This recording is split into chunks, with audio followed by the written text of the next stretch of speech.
नमस्कार, good morning सगळ्यांना. सकाळची सुरुवात मस्तपैकी लिंबू पाणी आणि चिया सीड्सने झाली आणि सकाळी भयंकर पाऊस झाला. रात्रभर पाऊस चालू होता आणि सकाळी काय थांबायचं नावच घेतलं नाही. त्याच्यामुळे प्रश्न पडला होता का ते पुढचे कामं कशी होणार. पण ठीक आहे, चलो म्हटलं आधी आपलं मस्तपैकी फेवरेट चहा घेऊयात. आणि दुपारी मस्तपैकी थोडंसं ऊन आणि पाऊस एकदम शांत जातं म्हणून मस्तपैकी ना दोघीजणी गप्पा मारत मारत चहा एन्जॉय केला. आणि मी हे रुबिना डिटॅकची आहे आपली ॲक्टर, तिचं मी हे चॅलेंज ॲक्सेप्ट केलं आणि बरोबर मी ते सगळं करून दाखवतो. मीही करू शकता.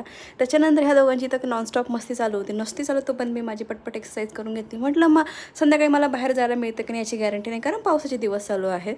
ह्या दोघांची मस्ती झाल्यानंतर मी थोडी एक्सरसाइज वगैरे केली. त्याच्यानंतर संध्याकाळी काही थोडीशी कामे होती ती आवरून घेतली आणि त्याच्यानंतर भूक लागली होती म्हणून थोडंसं काहीतरी खाल्लं आणि रेडी झाली वॉकला. मला वॉकला गेल्याशिवाय मला असं दिवस इनकम्प्लीट वाटतं आणि भयंकर पाऊस झाला तरी पण मी माझा रेनकोट घालून वॉकला गेली. तर हे इन्स्पिरेशन आहे माझ्यासाठी की मी आता हे एखादी गोष्ट जर ठरवली तर ती मी करतेच. मग काही पण असो, ऊन पाऊस वास सावली काही पण असेल. तर चलो बाय, हा व्लॉग इथेच एंड करते.